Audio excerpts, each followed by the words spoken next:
जा रही हूँ उपासना महाजन से, जो कि पावर लिफ्टर हैं। सबसे पहले इनसे हम आपको रूबरू करवाते हैं। उपासना, आपका बहुत बहुत स्वागत है हमारे। Thank you so much. Upasana, जब हम मतलब कि मोटे होते हैं कि कहीं ना कहीं हमारे अंदर जो एक सेल्फ कॉन्फिडेंट है ना, वो कॉन्फिडेंस जो है वो लूज करने शुरू हो जाती है। तो बहुत सारे ऐसे केसेस भी देखे हैं कि लोग सुसाइड करने पे आ जाते हैं, डिप्रेशन में चले जाते हैं, उनको काउंसलर की ज़रूरत पड़ती है। लेकिन आप इतने ज़्यादा कॉन्फिडेंट हैं और पावर लिफ्टिंग हर कोई नहीं कर सकता, लेकिन अपने आप में ऐसी पावर लाना, क्योंकि खासकर बात की जाए एक विमेंस की बात करते तो वो हर कुछ सब कुछ कर सकती है, हर एक से आगे है, लेकिन अपनी बॉडी को भी देखते हुए और इतना मोटिवेशन कैसे आया? क्योंकि कहीं ना कहीं वो लोग भी हार मान जाते हैं जो बिल्कुल फिट होते हैं, कहीं ना कहीं वो भी नहीं कर पाते। तो आप क्या कहेंगे कि फिटनेस किस में कही जाती है, किसे कही जाती है? First of all thank you, ये आपने बहुत अच्छा क्वेश्चन पूछा है। बहुत कम लोग इस एक्सपेक्ट को कवर कर पाते हैं। मैं ये तो नहीं बोलूँगी कि स्टार्टिंग से I was very best in everything. एक फेज मेरी लाइफ में ऐसा भी आया था जब मैंने भी सुसाइड करने का सोचा था, एंड मुझे लगा कि लाइफ में कुछ नहीं करने के लिए और कुछ बेटर हो सकता ही नहीं है अभी सब कुछ, क्योंकि बुलिंग का शिकार में थी बचपन से। I was built by many people. अपने दोस्त नहीं बन पाते हैं, रिलेटिव भी कई बार कुछ बोल देते हैं, ऑल्दो वो प्यार से बोलते हैं, कंसर्न से बोलते हैं, बट वो कहीं ना कहीं पे आपको हर्ट करती रहती है, पिंच करती रहती है चीज़ें। तो एक फेज ऐसा मेरी लाइफ में भी आया। आई थॉट कि नहीं, दिस इज एंड, अभी कुछ नहीं हो सकता है, I have to just restart my life. क्या एज क्या थी जब आपने सुसाइड करने का? I was 46। तो वो मेरा बर्थडे वाला दिन ही था, एंड आई थॉट कि अपने बर्थडे वाले दिन ही चैप्टर को खत्म करते हैं और रीस्टार्ट करते हैं ऑल दैट। तो बट क्या हुआ, चलो किसी एक बंदे ने वहाँ पे ही सुसाइड पॉइंट पे मुझे वो बंदा मिला था। वो कौन था, कहाँ से, मैं इस बारे में कुछ नहीं कहाँ पे गए थे सुसाइड करने? क्योंकि मैक्सिमम लोग जो है वो तभी के किनारे ही नहीं, जाते हैं। बट मैं उस अमर पैलेस के आगे वाली साइड पे गई थी। तो मेरे को ये प्लान था कि मैं मतलब, चलो I will not discuss how I plan my very wrong thing. तो मेरी लाइफ में बहुत ही गलत स्टेप में करने जा रही थी। तो जब मुझे इसने स्टॉप किया, I came back like my home, and उसमें मुझे एक बात बोलती कि अपने घर जाओ, life will start, just start living it, life will become कोई अननोन पर्सन था? हाँ, वो अननोन था। वो अंकल थे, वो अननोन अंकल थे। कहाँ से आए, कैसे, मुझे नहीं पता। बट घर पे क्या बोल के आप निकले थे उस समय? मैंने बोला कि मैं ड्राइव करने जा रही हूँ। मैं स्कूटी ले गई थी अपनी। तो बट ये था कि मैंने अपनी मम्मा को वहाँ पहुँचने के बाद कॉल कर दिया था, एंड मम्मा ने भी मुझे ये बोला था कि पास ना वापस आ जाना, मैं तुझसे कुछ बात करना चाहती हूँ। That was very emotional. मतलब उनको बताना कि मतलब मैं ऐसे कुछ करने जा रही हूँ, उनसे ऐसे कुछ सुनना, वो बहुत इमोशनल था। Over the period of time I have tried not to cry talking about this issue, but depression बहुत सीवियर चीज़ हो जाती है। मेरी लाइफ में भी थी। बट पता है कि डिप्रेशन क्या हो जाता है? Depression it's not they versus you, it's you versus you always. आपका एक तरफ से थॉट कुछ बोल रहा है, फिर दूसरा थॉट कुछ और बोल रहा है, तो आपको ना काउंटर करना पड़ता है अपने थॉट्स को।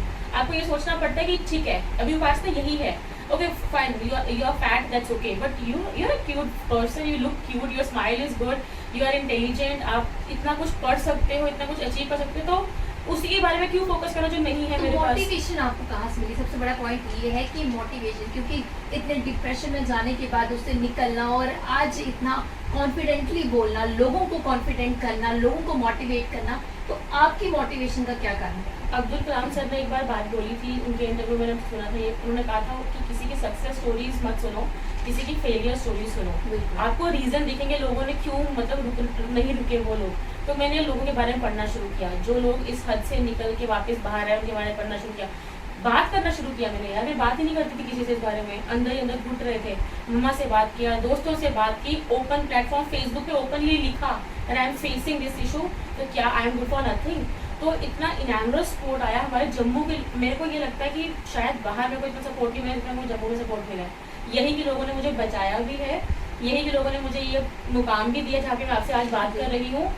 इतना सपोर्ट किया, मेरा जिम फ्री था, मेरे पार्लर फ्री था, मुझे उन्होंने मेक ओवर्स दिए हैं कि मतलब मैं अपना बेस्ट साइड देख पाऊँ। तो लोगों की सपोर्ट बहुत रही है। मेरे को लगता है डिप्रेशन से हर एक निकलने का व्यक्ति के अंदर एक बैड साइड और बेस्ट साइड हाँ होती जी। है, सिर्फ पहचानने की जरूरत होती है और दूसरा बंदा आपको किस वे में लेता है, वो सबसे बड़ी बात होती है। क्योंकि जब पहले आपको टॉन्ट मारे जाते थे या कुछ भी कहा जाता तो वो आप हमेशा अपनी बैड साइड देखते थे, बेस्ट साइड नहीं देख पाते थे। लोगों द्वारा ही आपको अच्छा और बुरा जो है वो बनाया जाता है और उसे ही आप अज्यूम कर पाते हैं। उसके बाद पावर लिफ्टिंग की शुरुआत कैसे की? आपको बता दूं कि ये district level, state level, national level, international level तक भी इन्होंने पावर लिफ्टिंग जो है वो की हुई है और हमारे जम्मू कश्मीर को नहीं बल्कि इंडिया को भी रिप्रेजेंट किया है। तो किस तरह से शुरुआत आपने?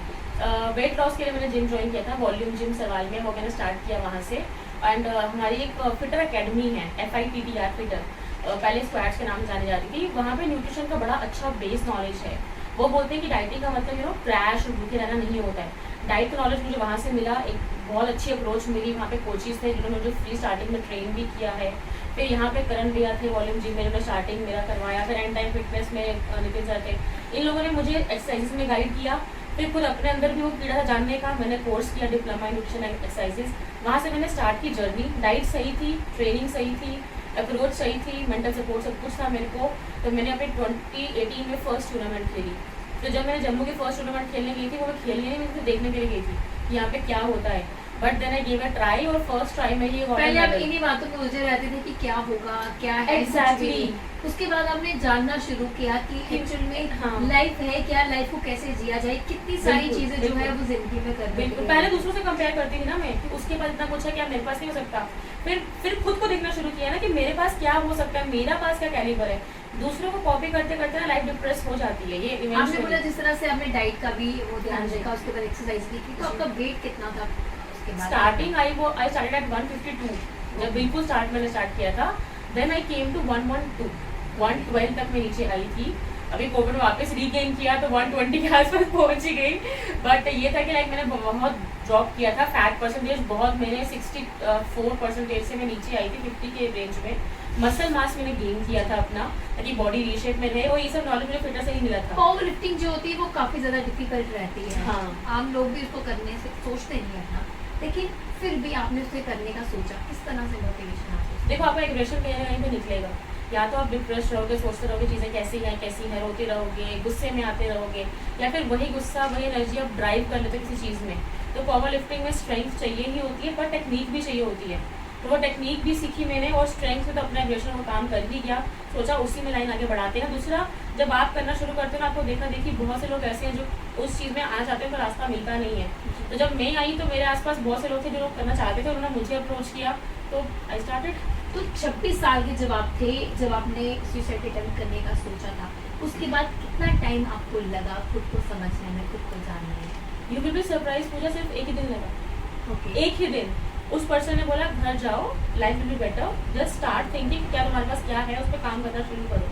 मैं घर आई, मैंने फिटर ज्वाइन किया अकेडमी, वहाँ से नोट्स, उनके वहाँ पे सभी फ्री नोट्स हैं। यू वांट टू स्टडी, आपको प्रॉपर नोट्स मिलेंगे। मैंने नोट्स बनाए, पढ़ना लिखना शुरू किया, काम करना शुरू किया। 24 घंटे आई यूज टू हैव हेडफोन्स, कि मुझे बाहर की आवाज़ें ना आए, जो मैं सुनना चाहती सिर्फ वही आवाज़ें मेरे को सुनाई दें। जिम स्टार्ट किया, एंड जस्ट 1 डे था, मुझे कोई डिफिकल्टी फील नहीं हुई। मुझे ऐसा लगा नहीं कि मतलब ये इम्पॉसिबल है या कुछ है। ऑल्दो मुझे नी इंजरी हुआ, मेरे को शोल्डर इंजरी हुआ, मुझे बहुत सारे इंजरीज बीच में हुए थे।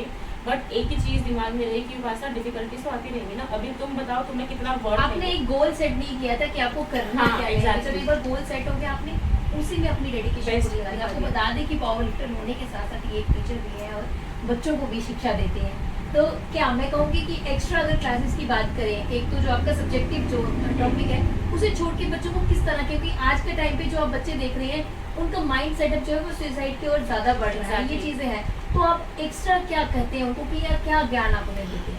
अगर आप मेरे स्कूल के बच्चों से मिलेंगे कभी, तो उनके लिए मैं उपासना मैम शायद कम ही होंगी। उपासना स्पार्क के नाम से मुझे बहुत ज़्यादा जानते हैं।